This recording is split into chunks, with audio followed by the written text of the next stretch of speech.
First of all, I'd like to thank JD and his wonderful staff, as well as the National Academy of Science, for inviting me to be part of the DASSER panel.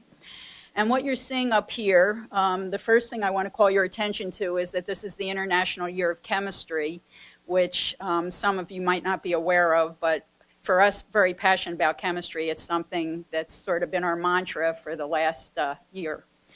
But anyway, what you're seeing now is the Fibonacci sequence, or spiral, and this is a form that creates a significant bridge between both art and science.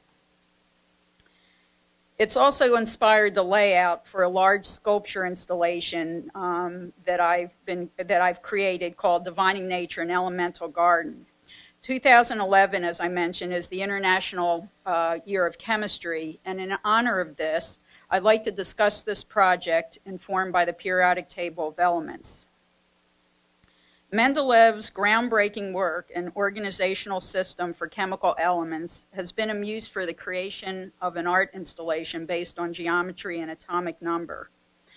The quest to transform Mendeleev's chart started with seeing this 1960 Union Carbide ad. It planted the seed for me to think about that flat chart as dimensional.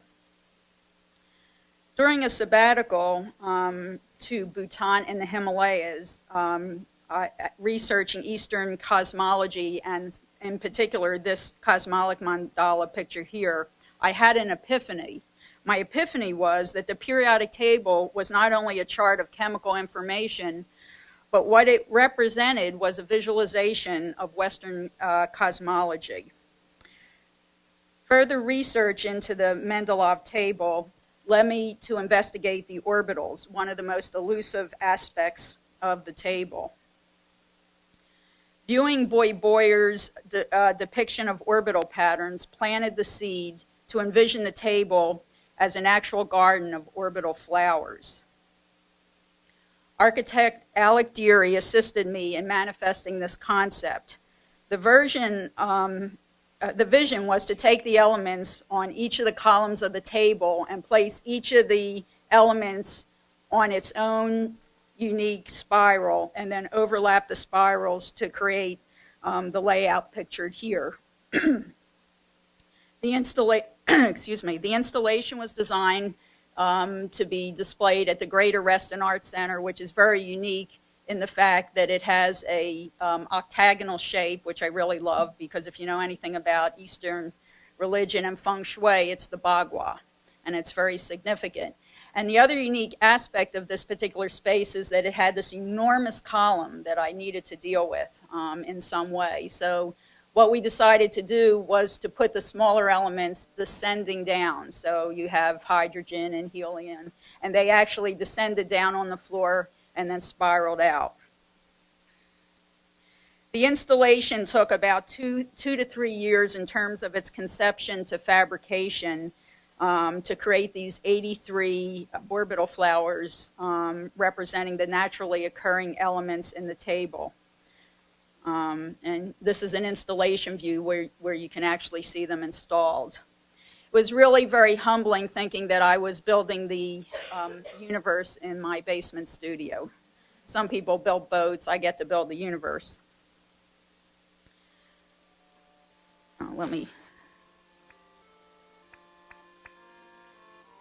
The Chemical Heritage Foundation in Philadelphia provided some very important research for this project.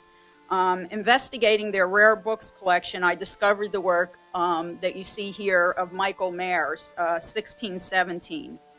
Each of his Atlantean fusions, a series of alchemist visions, were not only designed as images, but also unique fugues. And what you're listening to here is one of his musical fugues. Mayer is also considered one of the first multimedia artists, and it's pretty amazing when you think that he was doing this back in the 1600s. Mayer's work inspired the notion of creating sound or introducing sound into this particular installation. And unfortunately, the sound is not operating this evening. But I was able to collaborate with a wonderful biomusician named Susan Alexander, who works out of Portland, Oregon. And I found her quite ironically, on the internet. And it turns out that she was studying exactly what I was studying, which was the elements, but she was doing it via sound. The other thing that was really extraordinary is Susan and I found out we share the same birthday. So in that way, I feel like the universe brought us together. And I think we're hearing a little bit of sound trickling out. It's a miracle. It is truly a miracle. This was not functioning before. Okay, I'm going to give you a couple seconds to listen to this extraordinary music.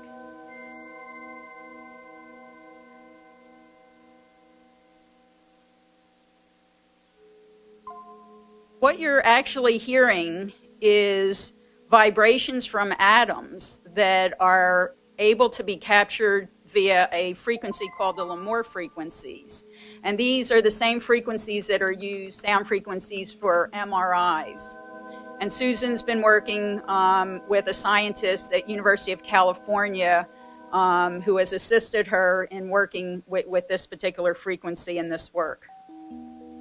So basically what we're hearing now is heavenly music, which just was pretty amazing, because you walk through this installation, you not only got to experience it through seeing it, but you got to hear it.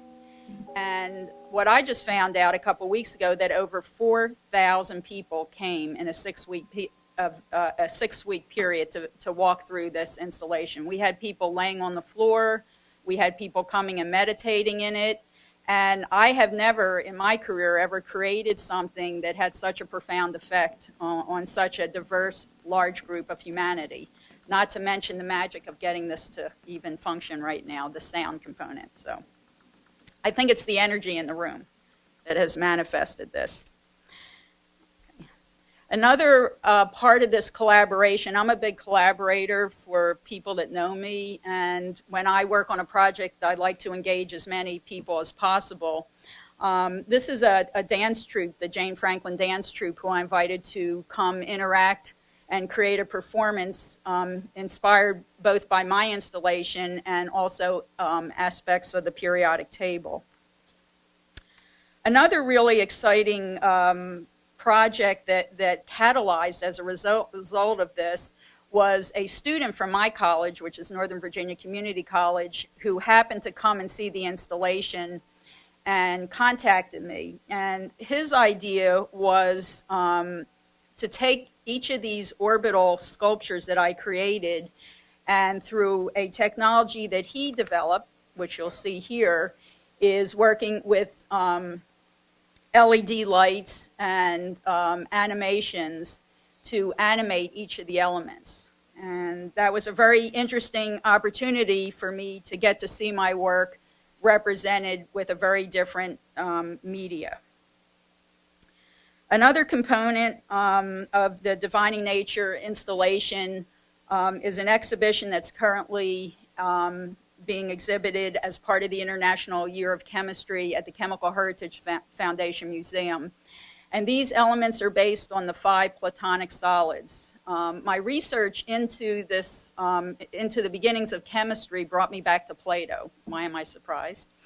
But anyway, I thought in order to present the periodic table, it was important for me to actually present its beginning.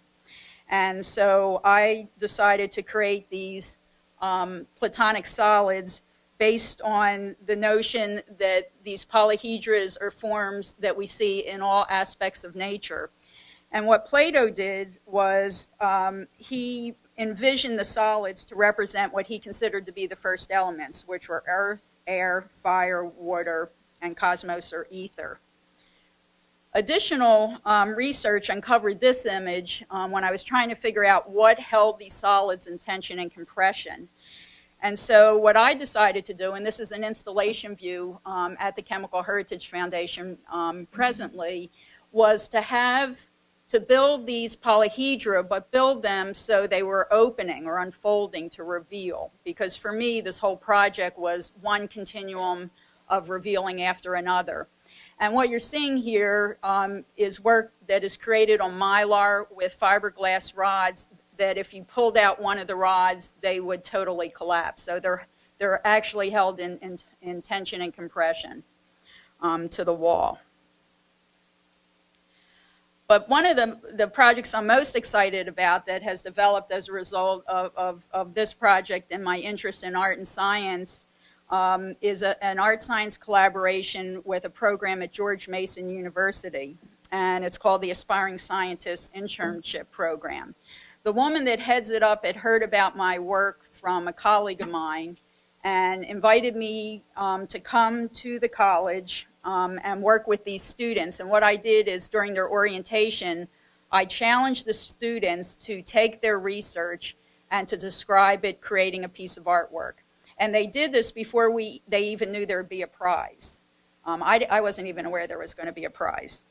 But anyway, what was so astonishing about working with these students is they got to present their projects, which I'm going to show you in a couple minutes. And what they reported was quite revealing. What they said is that they felt that creating a piece of artwork enabled them to look at their research in a very different way than if they were just doing research.